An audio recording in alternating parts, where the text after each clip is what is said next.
Hello and welcome to the latest from Hearts Standard. My name is Joel Sked. I am joined by my colleague James Kearney, and we are going to talk about Hearts win over Celtic from Saturday. We obviously did a show on Saturday night because why wouldn't we? Hearts won 2-0, first win Celtic Park, and I mean everyone knows the stats now. They're very much out there in terms of how many days and how many years, etc., etc. But we thought we'd jump back onto on the Monday to talk about, look back at the game briefly and talk about the bigger picture and what happens from and what that result means for Hearts. But firstly, James, you've just put a piece up on the site that's gone out on social media just now. Analysis of the tactical analysis of the win from the weekend. It's a great piece, so anyone who is interested in finding out why Hearts won, how they did it, what was so impressive about it, go and check out the article. It's excellent. It details the in possession and out possession positivity from the team. So James, you watched it yesterday back. What were you obviously explored it in depth in the articles, but what were the one or two things that really stood out from you? I believe you've just put a piece, kind of thread on Twitter about Benny Beningame. Yeah, so he was one of the real standouts. I felt, particularly watching it back the second time. I thought that the first time watching it, he had an excellent game. The second time I watched it back and thought he was absolutely immense. Like I thought he was absolutely brilliant. But I think the big thing was his bravery on the ball in terms of getting forward. Because we touched on it after the Aberdeen game. There were times when he absolutely should have been charging forward and just didn't. That's obviously a concern. But there was none of that against Celtic at the weekend. There, I mean, we saw there's a moment that I kind of picked up on, and I touched on it in my piece, where 2 minutes into the game, he gets the ball kind of at the halfway line, and he's got two options. He can either play it back to the centre half, or kind of keep a hold of the ball and move forward. And he's got Kyogo bearing down on him, but Kyogo's getting ready to run back and start pressing the centre half. And we've seen Beningame this season, 99% of the time, he just plays that ball backwards because he takes the nice, secure option. Instead, he doesn't do that, though. He shifts his balance, starts drifting forward, and all of a sudden, he draws men towards him, frees up men further up the park, and all of a sudden, Hearts have got a good chance of making inroads in the final third. And then, even then, you then look ahead to the goal itself, the opening goal. Obviously, the opening goal came from a corner, but look at the attack that led to that. And in that one, Beningame wins the ball initially about 30 yards from Celtic's goal, maybe 35, 40. It's nice. He's very high up the park. When Celtic are trying to play out from the back, he presses right up, wins the ball back. Hearts shift it around for a few passes. It ends up back at him. And again, he's presented with that option. He can either go for the safe, secure pass that he always does, or he can try a kind of searching through ball out to Atkinson on the right. He goes for the searching through ball. And again, Hearts have committed men forward at this point. There's loads of space in that area of the park. It's a great ball into the box. It's actually some excellent defending from Carter Vickers. And then obviously the corner comes in and Hearts get the goal. So, I mean, again, it's something that I don't think I actually touched on in the piece, but it's really similar than the second goal as well. Again, obviously it's a free kick. If you look at the build up to it, again, it's Hearts getting the ball out wide, out to the right-hand side as quick as they can, and then just getting it moving, using the men, using the numbers, getting forward, breaking at pace, and then when the set piece. So yeah, I thought that was really encouraging. And again, that's something that it was a big change from what we normally see from Beningame, where he does. I think he's an excellent player and he's really solid at what he does. But sometimes you do want that little bit more creativity, that little bit more intention, and that's exactly what we finally got. There's a couple of things you said there or focused on in the article, which really hammered home, and that the first one was where you highlighted where he had Kyogo and he could easily just pass it back, but shifting it, it's just so often that ball's gone back, and then Hearts are starting with the ball with the opposition having all their men goal side, and then that's the first. I know it's only taking Kyogo out, but like you pointed in the article, is that as soon as Benny moves forward, he kind of tempts two Celtic players towards him, or a Celtic player towards him, and it just opens up space elsewhere in the pitch. And then the build up for the goal, I do remember seeing it happen, and just you're kind of just waiting for Benny to shuffle back and play it to Stephen Kingsley, I think it was. It was that. It was like, oh, that's a great pass out there. That's exactly what you need. It opens up. It gets Hearts into attacking space. No, exactly. It gave time Hearts to attack, and choose their next option when they did get in those areas. And okay, obviously after the second goal, there wasn't as much of that going on, but that's because Hearts had a 2-goal lead at Parkhead. You don't get that every day, so yeah, No. you're naturally going to sit back a bit more. I think that's perfectly natural. But certainly in that opening half hour, there were a few occasions where that happened, and that really helped. Obviously, helped Hearts get into good positions where they then scored.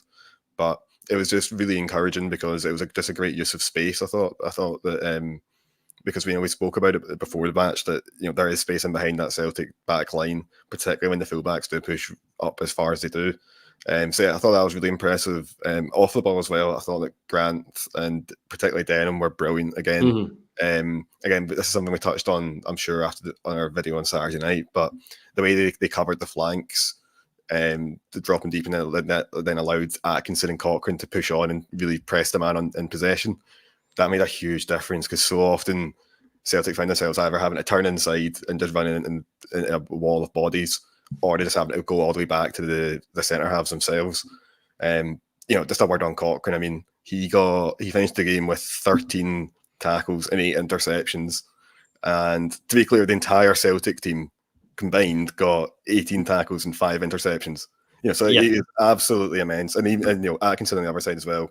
8 tackles, 6 interceptions, superb. So again, they were both really brilliant, and they both had the beating of their man. I mean, don't get me wrong, Cochrane was definitely helped by the fact that Mikey Johnston had a bit of a stinker, but you couldn't say that on the other side for Atkinson. And Palma looked dangerous whenever he had the ball. It was made to work hard, but both these guys just really came out on top in their individual duels. And the way that they were allowed to be aggressive and get forward and get in the faces of their opposite men, that was only because they knew they had the security of like Denham or Grant in behind them, filling little gaps, making sure that there was no chance that Celtic could get in behind, because that was the real success I thought here, was the fact that Celtic couldn't turn the Hearts defence and get in behind, because it happened maybe 2-3 times in the first half, and that's when it looked really dangerous for Celtic. For instance, that Palma shot that Kingsley blocked, that came from one of the few times they actually got in behind and turned the Hearts defence. There's a moment about midway through the first half that again I touch on in the piece where there's a ball that's played out to Mikey Johnston on the right. He's managed to actually get beyond Cochrane. He's onside. He gets into a good position. He charges into the box, but again, Rolls isn't drawn to the ball. He makes sure that midfield, that back three maintains that straight line. That means that he's got a huge area of the box that he's able to protect.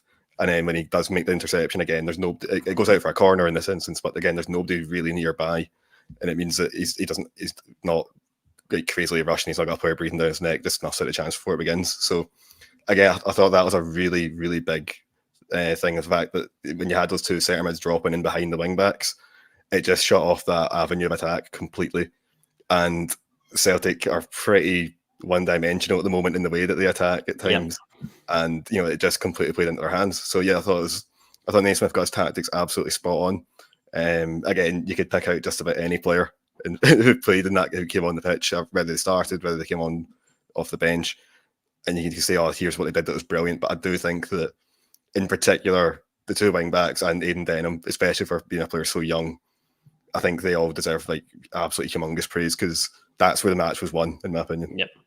Yeah, massively. I think like everything you've said here and on the in your piece, absolutely spot on. And it was really, really good tactically from Steven Naismith. And before we move on, I think it's good to point out that this resulting like this in Glasgow's maybe not been coming, but there's certainly been positive signs from under Naismith during his interim spell in this season that Hearts have gone to Glasgow 3 of the 4 times they played Rangers or Celtic in Glasgow.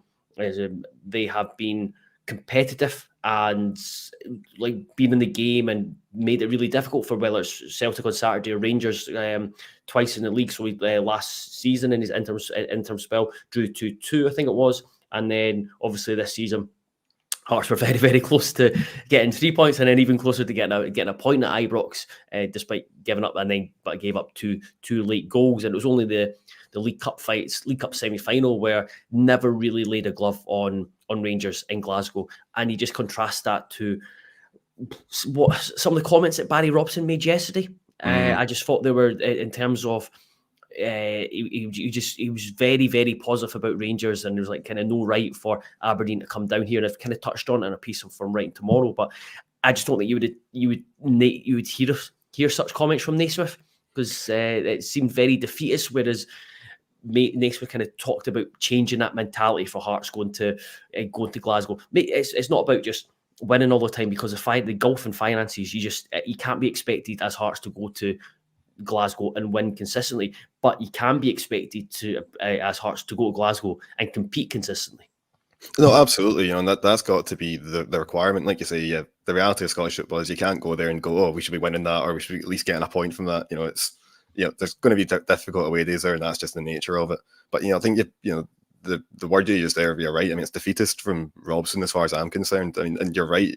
You don't, Naismith says the absolute opposite of that every chance. He pointed out after the game, he said, I consistently say that, you need to go into these games with a way of hurting the opposition, with a way of attacking, because if you don't, then you're just asking for trouble. And obviously, as a former Rangers player himself, Naismith knows how he's played in these games. He knows what it's hard, how you don't want, how the Old Firm don't want to play them. They know the things that work and the things that don't. He's got extensive history of that. So yeah, no, I think that, again, we hear that a lot, and there are times when I think, for instance, League Cup final, where you're right. I mean, Hearts didn't really lay a glove on Rangers. That's one where perhaps they did kind of sit back and await the inevitable. But I think in general, you're right, and there has been more of an attacking intent, definitely since Naismith came in these bigger games. And I think it's really important, and I'm sure we're going to discuss, it's really important to finally get one of these over the line. It's really important to actually get that win, get that 3 points, massively, show that they can go the full 90 against one of the bigger boys and just hold their own. And I think that's one of the most important takeaways, I think, from Saturday's win. It's just that it shows that Hearts are capable of they're not just capable of competing against teams with better players, they can beat them now as well. And that is absolutely massive, because I mean, I touched on it in something we wrote last week for the site, talking about how the record against Celtic, Rangers, Hibs, you probably chuck Aberdeen in there as well, and then the European games. It's just there have been some good performances. You think of Aberdeen at home, the 2-0 win. You think of Rosenborg as well. Obviously the 3-1 win at Tynecastle there on the season. But aside from that, it's pretty slim pickings in those matches against the bigger clubs, against the ones that have got better players, more well resourced. So I think that in order to do that, it really does show that the team is moving in the right direction. That fans can reasonably go into any game knowing that they've got a chance now. Whereas before it was maybe not hard to say that, but it was unlikely. Let's be honest, because the last 11, 12 games or whatever it is against these bigger sides showed that more often than not, Hearts were falling short despite putting in better performances. So I think performances have been getting better, which is always good, and then that inevitably leads to results eventually. And I think that was the culmination that we saw on Saturday. And as kind of moving on from that, and as Graham says, it's still buzzing from Saturday, but we've have to build on that now. No point beating Celtic, then dropping points to St Mirren. Absolutely, and it's kind of Ben Odland kind of suggests that as well. Like next 4 games for the winter break, all winnable. And that we should be seeing 10 out of 12 points at least, because with Derby's forwards, anything can go at the window. So yeah, that's exactly it. I mean, this talked about it on mentioned on Twitter on Saturday that this win really can be transformative for the team, for Steven Naismith, and like you said, going on the back of what you said about this, like a statement win and a statement performance, and it's the type of result where it makes people go, oh, like kind of stand up and take notice, like, oh, bloody hell, finally beat Celtic at Celtic Park, and deservedly done so with a really professional performance. And you think, right, okay, people, there will be a lot of Steven Naismith doubters within the support, but it will make them think, okay, there's definitely something here then. But it's now about using that as a platform, and it can be transformative, but only if they use it as a platform to now go and beat St Mirren going into the derby. And it just builds confidence in being able to play that side of the game, that Hearts have gone to Celtic Park Park and with a really structured plan, tactically solid, but it's going to be a completely different game against St Mirren, as it is going to be a completely different game against Ross County and Livingston, where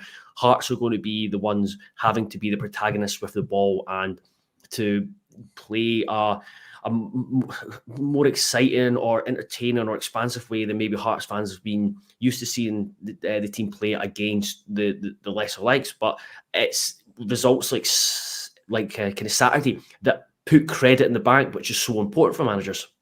Absolutely. I mean, we're only at December. We're not even halfway through the season at the moment, and we've already had probably 2 sticky spells for Naismith already. We know fans are fickle. We know that things can turn on a dime like that. And it's these big results that do get you credit in the bank. They're the ones that support, because then, like we've touched on, it shows supporters that there is that kind of long-term plan there, that things are moving in the right direction, that the team is capable of putting in these big performances and getting big results, and that just knowing that they're capable of doing that just makes it so much easier to forgive like the odd bad result or performance.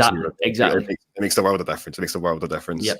So I think it can be a really galvanizing moment for the team, I would expect. So I mean you'll know better than me, but I mean, maybe I'm missing something obvious, but I would argue that's probably the best result Hearts have had since they battered Brendan Rodgers' Celtic 4-0 to take away the invincible status. Are there any others in there? That's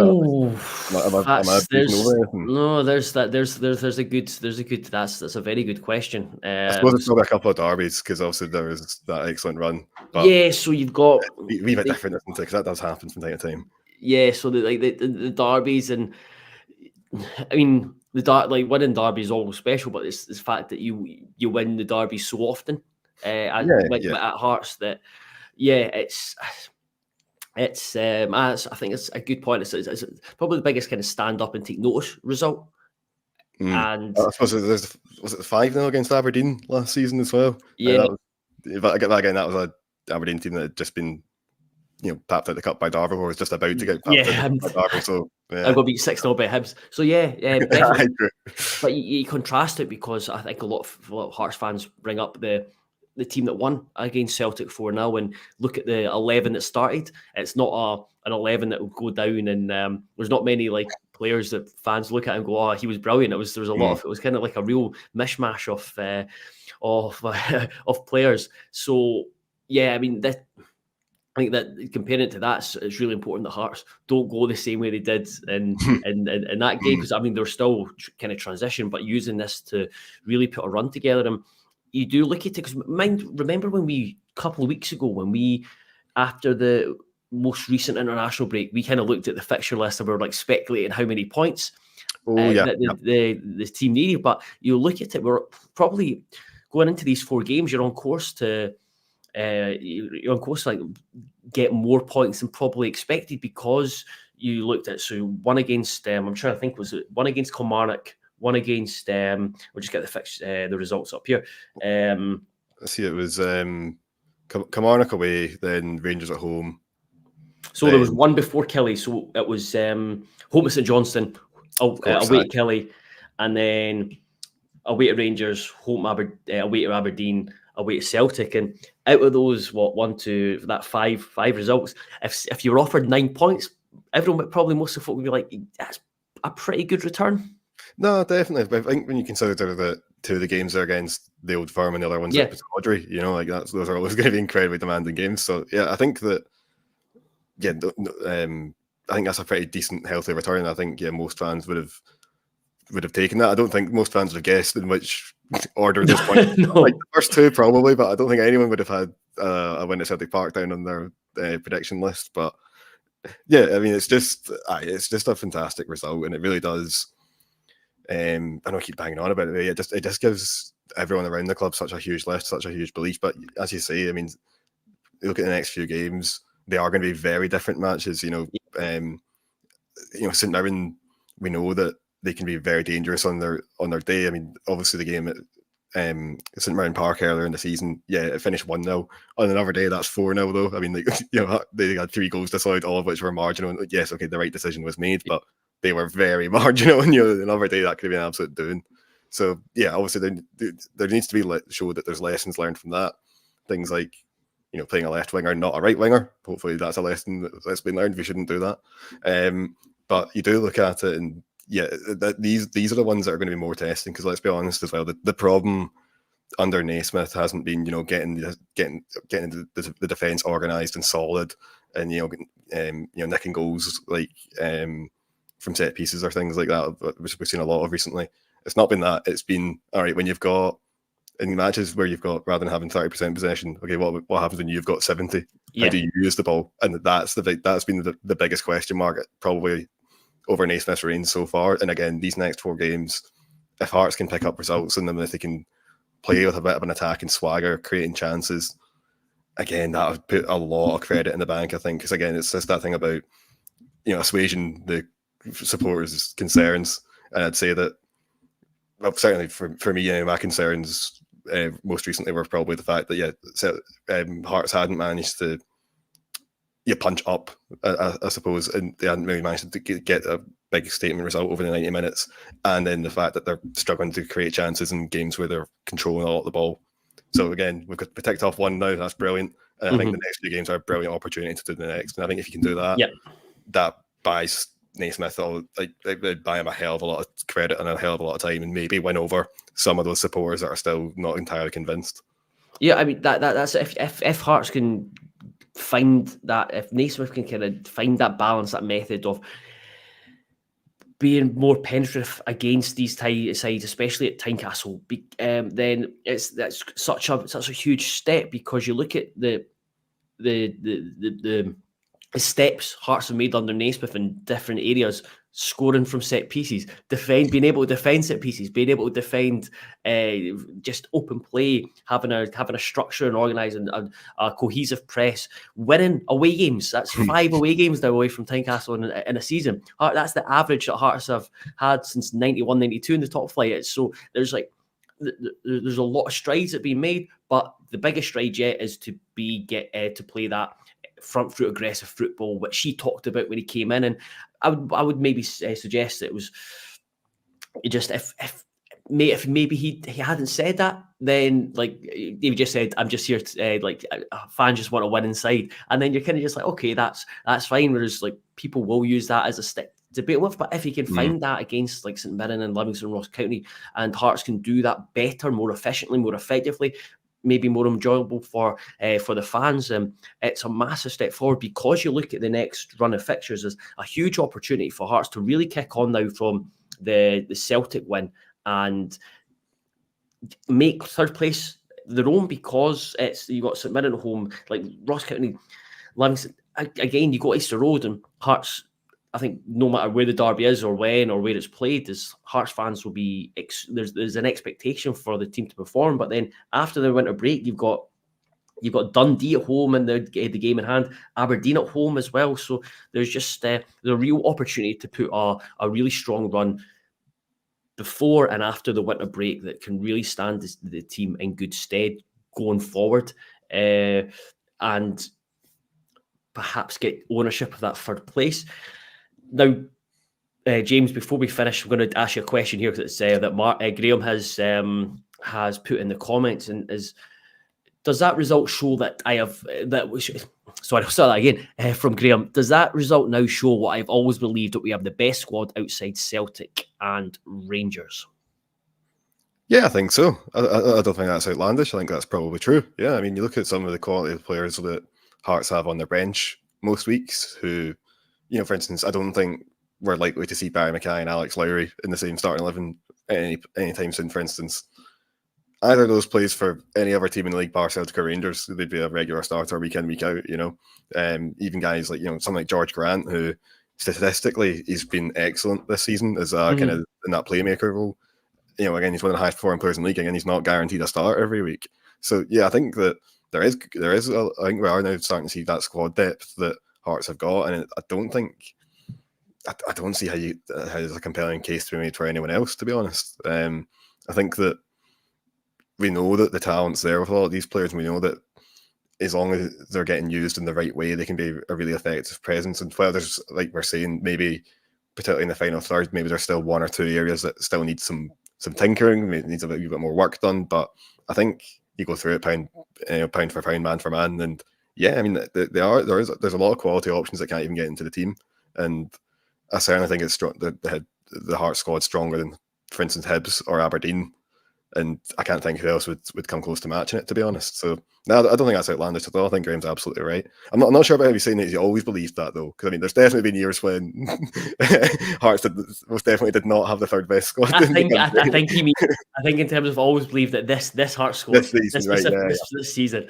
I admire your faith, Graham. Yeah, I think you're right.